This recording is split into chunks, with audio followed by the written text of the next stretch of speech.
Muito bem, meus irmãos, nesse momento eu quero compartilhar com você uma dose de fé da palavra de Deus que se encontra aqui no Evangelho de Jesus, segundo escreveu Mateus, no capítulo 18, a partir do versículo 12, onde diz o seguinte: Jesus disse: se um homem tiver 100 ovelhas e uma delas se perder, o que vocês acham que ele fará?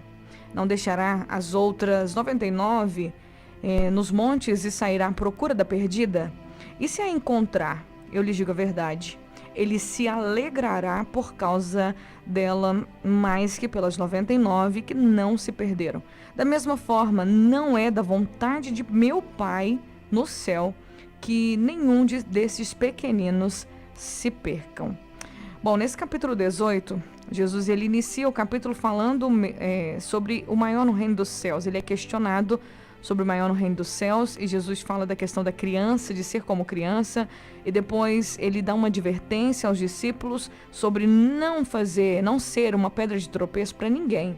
O capítulo 18 todo fala da relação interpessoal, nossa com o próximo, nossa com o irmão. A gente precisa entender, Jesus, várias referências, várias falas dele, chamando a atenção da unidade dos irmãos, da unidade da igreja. Nós precisamos compreender que Jesus ele veio entregar-se para que nós fôssemos um povo só, para que fôssemos uma grande família, porque o lugar aonde nós vamos morar, a promessa de Jesus é que todos nós um dia moraremos junto dele e estaremos diante de uma grande reunião. Por isso que Deus é o nosso Pai. Deus é o nosso Pai, então nós somos irmãos em Cristo Jesus. Por isso que os crentes se tratam de irmão e irmã, e é de verdade esse sentimento que nós devemos ter uns pelos outros, de apoiar, de cuidar, de abraçar, de zelar. E quando Jesus ele estava falando sobre ninguém causar nenhum mal ou uma pedra de tropeço para um pequenino, sobre as pessoas terem cuidado para não serem de nenhuma maneira fazerem o pequenino, o irmão mais fraco, o irmão que precisa de cuidado, pecar, ele estava dizendo: olha, vocês para mim são como ovelhas. Pensem em um pastor que tem 100 ovelhas. Esse pastor que tem 100 ovelhas, ele de repente perde uma das ovelhas se perde, e ele vai atrás dela, ele vai deixar as 99 lá no aprisco e ele vai atrás daquela que se perdeu, e depois que ele achar ela, ele vai ficar muito feliz e ele vai voltar. Então eu quero que vocês entendam que para o pastor, mais vale. Aliás, ele vai se alegrar muito mais por causa daquela que se perdeu do que pelas 99 que não se perderam. Então, a alegria de Deus está mais em recuperar uma ovelha que se perdeu do que nas 99 que estão salvas, que estão firmes, que estão guardadas, que estão andando no caminho do Senhor. Mas que é isso, Poliana? Então, Deus não é feliz por eu estar firme na igreja? Claro que é. Claro que é. Mas existe uma alegria muito maior em Deus e nos anjos de Deus quando um pecador se arrepende, quando uma pessoa que está afastada da presença do Pai volta. É igual aquela parábola lá do filho pródigo, né?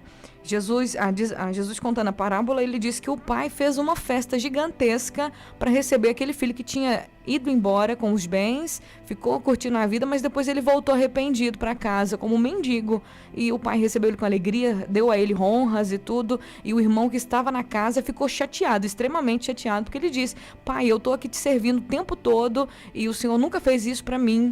E esse que gastou seu dinheiro, gastou a sua herança e tudo, e você faz isso para ele. E o pai disse: meu filho, mas você está aqui comigo sempre, tudo que eu tenho é seu. Esse irmão seu estava morto, mas agora está vivo. Ele foi perdido, mas agora ele foi achado. Então a gente precisa compreender isso. Por que que Deus fica mais feliz com uma pessoa quando ela se volta, quando ela se converte, quando ela vem para a presença de Deus, do que pelas pessoas que estão na presença de Deus? Claro que Deus está feliz, eu quero que você entenda. Deus, ele está sim feliz por nós estarmos na presença dele. Mas quando uma pessoa afastada volta, a alegria é dobrada, porque essa alma foi livre. Essa alma está agora realmente inserida novamente à família de Deus. Existe vida de Deus dentro dela. Então a alegria de Deus é que todos nós estejamos reunidos em sua presença. Para quê, gente? Porque Deus sabe o que vai acontecer. Deus sabe do futuro. Então a gente pensa assim, vem pra igreja para você ser feliz, para você ser salvo. A gente não é jargão. Não é jargão, gente. Não é coisa de crente só falar, vem pra igreja porque você vai ser feliz com Jesus. Não, estamos falando de vida eterna. Estamos falando de uma coisa que se você não atentar agora, se você não quiser agora, se você não decidir agora, você pode perder essa oportunidade. É única. A vida da gente acabou que já era, tá? Saiu na rua ali, foi atropelado, morreu, já era. Então nós estamos suscetíveis a perder a vida a qualquer momento. Para morrer basta estar vivo. Então a gente precisa fazer uma análise da nossa vida e entender que a felicidade de Deus, a felicidade dos anjos de Deus, a felicidade no céu está sim de verdade em que as pessoas se agreguem, porque Deus sabe que quando nós estamos nele, nós estamos seguros. E é isso que Deus deseja para nós, segurança. Nele nós estamos protegidos. É como um pai que tem filhos pequenos, uma mãe, vou falar pai e mãe, mas a mãe mãe é mais coruja. Uma mãe, quando tem seus filhos pequenos, quando a gente sai para lugares que tem multidão, uma mãe não consegue usufruir de uma praia com criança pequena, não, porque as crianças, elas são muito espoletas. Então, ao mesmo tempo que elas estão aqui, elas estão desaparecidas, elas somem. Então, um pai e uma mãe com criança pequena não consegue curtir muito bem uma praia, um lugar que tem muita gente, porque tem que ficar o tempo todo pagiando a criança, porque ele sabe que a criança só está segura com ele.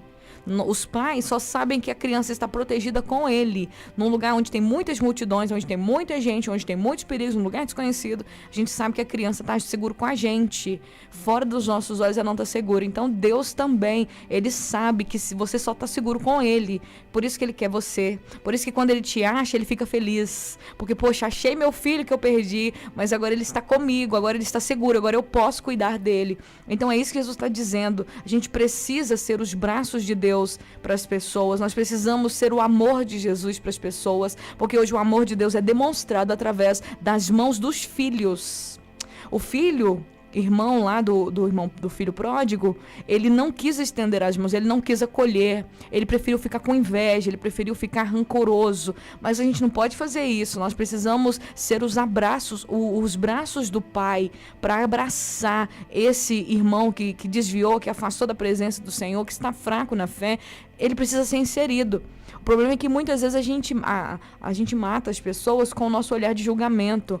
Você afastou da igreja, você era cantor, você era pregador, você era isso, você era aquilo, agora você não é mais, e acaba acusando a pessoa. Gente, ministérios, cargos, tudo isso vai ficar, tá? Não precisa nada disso lá no céu, nada disso, nenhum título, nada disso vai entrar lá no céu. Nós precisamos entender que o que vai permanecer é o amor. É o amor que nós temos uns com os outros. É isso que vai permanecer. Porque lá no céu não tem presidente, não tem pastor, presbítero, não tem diácono, não tem ministro de louvor, não tem líder da banda, não tem o maior líder do grupo de células. Lá não tem o super líder, a super líder. Lá não tem nada disso, nenhum título. O que vai permanecer lá é o amor. Diz que as 3 maiores coisas da vida é a fé, a esperança e o amor. E o maior é o amor, porque um dia a gente não vai precisar mais de ter fé, um dia a gente não vai precisar mais esperar, mas o amor vai permanecer para sempre, porque nós vamos viver embranhados no amor do Pai na eternidade. Então o que vai permanecer entre tudo é o amor que nós temos uns com os outros. Por isso que Jesus tirou várias falas para falar sobre o amor, sobre o cuidado, sobre o zelo que a gente precisa ter com os nossos irmãos, que nós precisamos ter uns com os outros, porque nós estamos indo para a Canaã celestial. Então a gente tem que parar de ser egoísta, identificar o egoísmo na nossa vida e arrancar ele, jogar fora, porque isso não é de Deus em nós. Nós precisamos ser generosos uns com os outros, amáveis uns com os outros, perdoar uns aos outros. E na sequência desse capítulo, Jesus dá muitas advertências. E uma das advertências, assim, ele dá alguns ensinamentos. Não é advertências, mas ensinamentos. No versículo 15, ele vai ensinar que se um irmão pecar contra você, você deve falar com o irmão em particular e chamar a atenção dele, porque se ele te ouvir, você ganhou seu irmão. Mas se o irmão não te ouvir, e ele continuar pecando, você volta lá e leva uma testemunha para ela ver que você realmente deu uma oportunidade para aquele irmão de se arrepender. Mas isso é quando o irmão pecar contra você, tá bom? E aí diz a palavra do Senhor que naquele tempo um testemunho era confirmado por 2 pessoas. Tinha que ter 2 pessoas para confirmar a palavra de uma pessoa.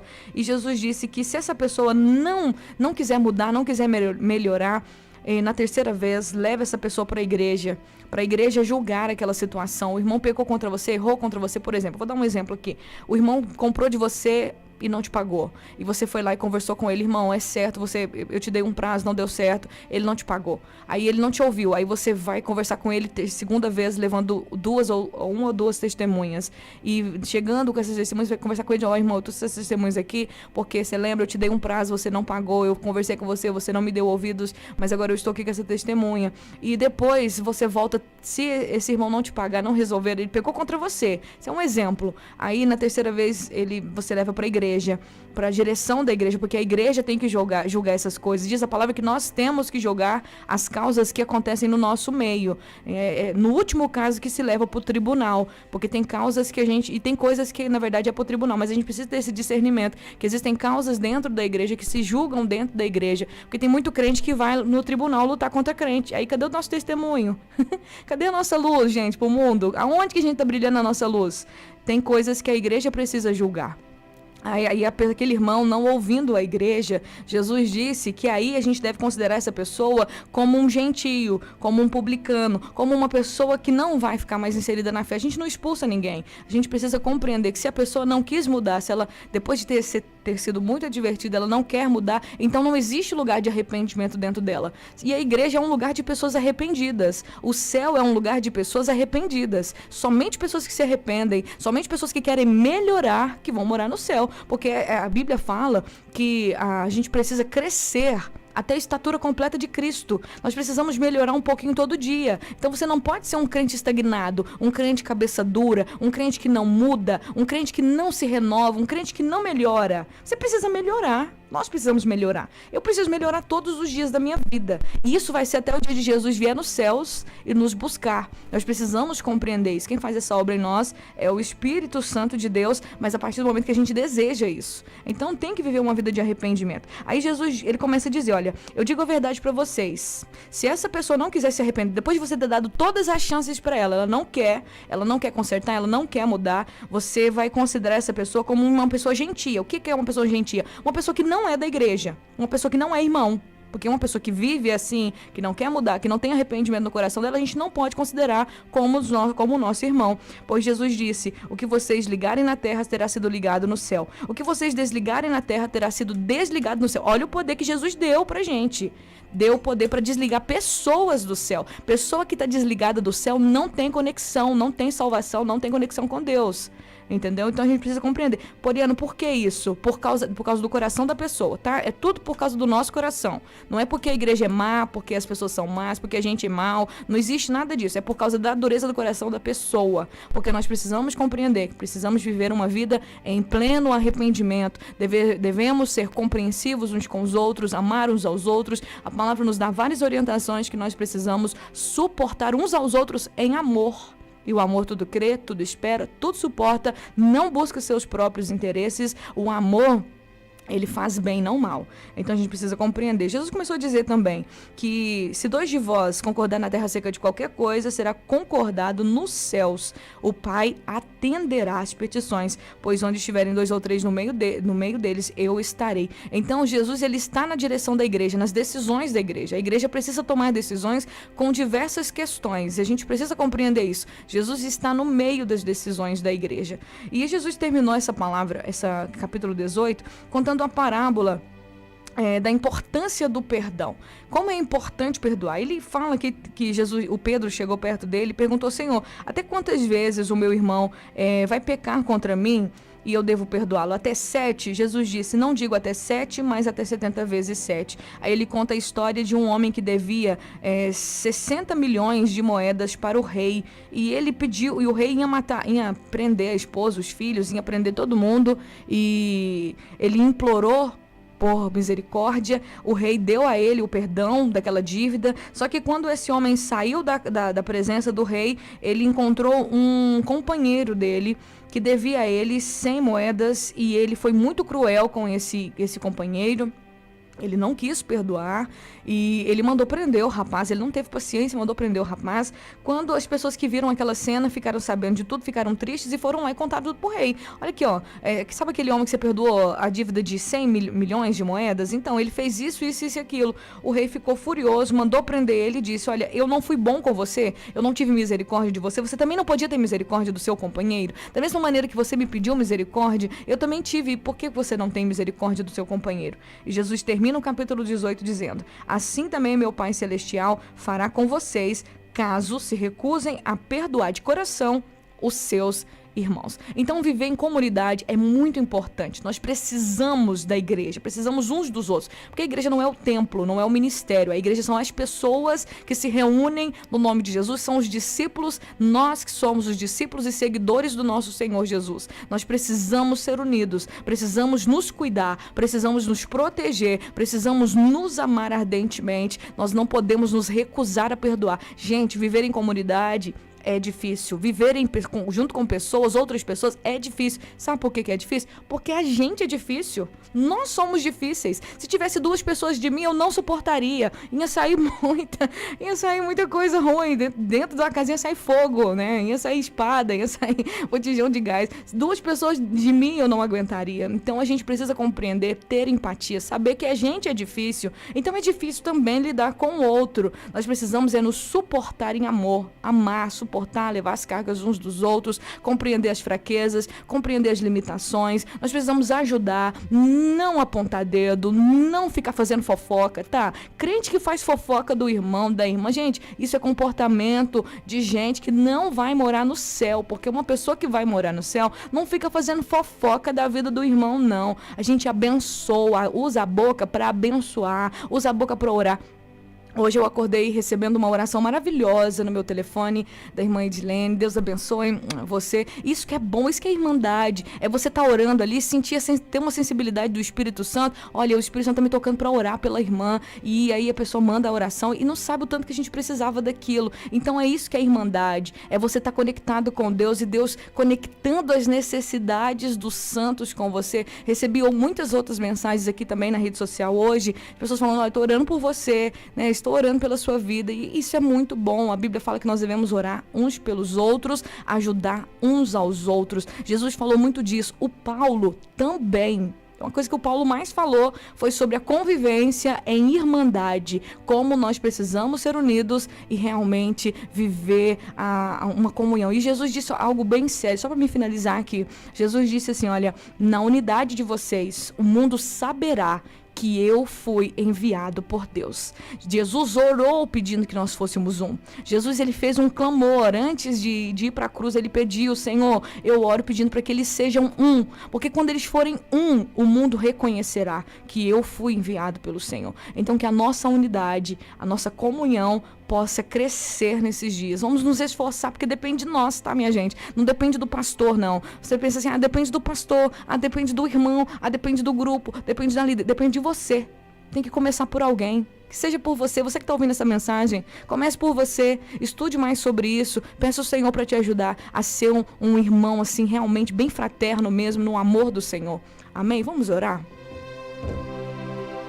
Senhor, obrigada, Pai, pela Tua palavra. Eu oro pedindo ao Senhor que o Senhor nos ajude, que possamos de verdade viver, Senhor, a comunhão, Senhor, do Senhor. Peço que no nome de Jesus o Senhor abençoe a vida de cada pessoa que me acompanha nessa hora. Que a mão poderosa do Senhor esteja sobre nós, sobre os nossos corações. Que possamos de verdade viver uma vida em comunhão, em irmandade. Fortalece a Tua igreja, Senhor. Fortalece a nossa unidade. Nos fortaleça, Senhor, para que possamos de verdade cumprir o Teu propósito. Que o Senhor possa derramar a Tua graça, o Teu amor sobre cada um dos Teus filhos nessa tarde. Dai-nos um coração igual ao Teu. Ensina-nos a amar os nossos irmãos. Fortalece a igreja do Senhor. É o que eu te peço. E no nome de Jesus te agradeço. Amém e amém.